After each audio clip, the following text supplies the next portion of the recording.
Hi, magandang gabi sa inyo mga kasawi. Kamusta na po kayong lahat? Naway nasa mabuti kayong kalagayan at mag-iingat kayo palagi mga kasawi. At syempre, eto, balik topic tayo. Idol, ano ang mga goal mo sa buhay? Ngayong 2025, may dream ka ba na gusto, idol? Gusto mo na ba mag-asawa? Hehe. Available naman ako, idol, para sa'yo kung gusto mo. Aray, natawa ako dun sa available siya. Kung gusto ko, aray, natawa ako dun. So, syempre magandang katanungan naman yan mga kasawi kung ano yung mga goal ko sa buhay ngayon 2025. Simple lang naman mga kasawi yung goal ko. Matupad ko syempre yung aking gusto na pinapangarap ko para sa mga anak ko. Ito na una, yung makapagtapos sila sa pag-aaral, maging maayos yung kanilang grade.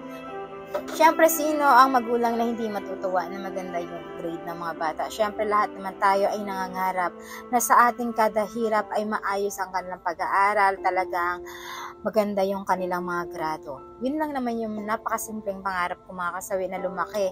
Yung mga anak ko na may takot sa Diyos at higit sa lahat, siyempre yung sumusunod sila sa akin. So far naman, blessed ako kasi maayos naman talaga yung mga anak ko mga kasawi. Mababait sila, lumalaki sila na may takot sa Diyos at sa akin.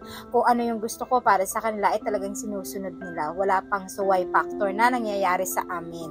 So, syempre may goal ako sa buhay na sana sumikat ako bilang vlogger someday at matulungan ko yung pamilya ko, yung mga kapatid ko na naghihirap, ayan, matulungan ko sila para naman masarap kasi sa pakiramdam na matulungan mo yung mga kapatid mo para makaahon din sila sa kahirapan, di ba?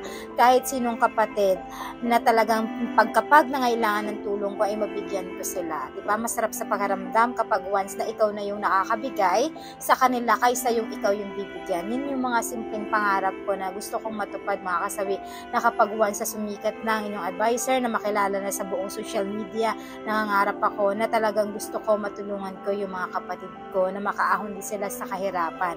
At syempre gusto ko, nakapiling ko yung nanay ko, yung makita niya ako na yun nga sa TV kasi dream niya talaga, lagi ko naman sinasabi ito sa vlog na gusto ko habang nabubuhay siya na mapanood niya ako sa TV kasi yun yung pangarap niya na ma-interview ako. Siyempre lahat naman ng vlogger nangangarap na ma-interview sa TV yung mga tungkol sa buhay nila. So yun yung wish ko na sana matupad ngayon 2025 na mapanood ako ng magulang ko sa TV kasi matanda na yung nanay ko, ganyan. Kaya sabi ko nga lagi sa kanya, ingatan niya yung sarili niya, huwag siya magkakasakit kasi mapapanood niya pa ako sa TV na ma-interview. Kaya gusto ko talaga na sana 2025, ayan, maibigay na sa akin ito. Ito ay claim ko na talaga na sana sumikat ako sa social media talaga, na mapanood niya ako sa TV kasi yun lang yung pangarap ko para mapasaya ko yung nanay ko kasi yun talaga yung kahilingan niya para sa akin. At syempre alam ko din yung mga kapatid ko na yun lang din yung hinihintay na sana ma-interview ako, pangarap din nila yun para mapanood nila ako sa TV. Syempre kahit bilang kapatid, yung maibigay mo yung simpleng kaligayahan nila, napakasarap sa pakiramdam, di ba? Kasi hindi mo naman hinihingi yung malaking bagay o maliit na bagay, pero kapag once na binigay mo sa kanila yon, yung narating mo na yon, kumbaga masarap na sa pakiramdam, di ba? Kaya minsan nga kapag napapanood nila yung vlog ko, minsan naiiyak pa ako. Parang sana mapanood ka na sa TV, sana mapanood ka na namin kasi deserve mo yun, kasi mabait kang tao, mabait kang ina, mabait kang single mom, yung lahat ginagawa mo para sa mga anak mo, sana deserve mo yun na mapanood ka namin someday, na sana merong makakuha sa'yo na mapanood ka nila, ma-interview ka nila para mas lalong ma-enhance yung social media mo, yung mga ganon. Syempre bilang ako, sarap sa pakiramdam na na-appreciate nila yung pagod ko para sa mga anak ko, na although mo akala ko kasi ako lang yung nakaka-appreciate dun para sa sarili ko, yung pala na-appreciate din yung mga kapatid ko na sabi ko nga magsi 6 years na ako na single mom ngayong March 15, so may anniversary na yun nga 6 na taon na ako na nakikipaglaban, ayan, sa industriya nakikipaglaban bilang single mom para mabuhay ang mga bata. So yun yung pinapangarap ko na sana ngayon 2025 maibigay na sa akin para bago man mawala yung magulang ko sa amin, sana talaga mapanood niya ako sa TV kasi isa lang yung pangarap niya, yung mapapanood niya talaga ako sa TV kasi para daw masayang masaya siya. Alam mo ba, siya yung number 1 supporters ko na talaga kapag nagbablog ako, tuwang-tuwa siya, yung ganyan. Kasi nga, masaya na daw siya kapag once na nakita niya ako sa social media, na kapag ka na-i-interview ako mga kasawi. Sana nga Lord, ayan, maibigay na. Yun lang po yung mga pangarap ko. And syempre, makapagbigay ligaya sa ating mga supporters, sa ating mga viewers, more topics pa, yung ating ating vlog. Ayan, marami pa tayong request na babasahin para sa inyo, mga request na gusto nyo. Ayan, yan yung mga kahilingan ko na mapagbibigyan ko kayo kahit sa simpleng bagay lang.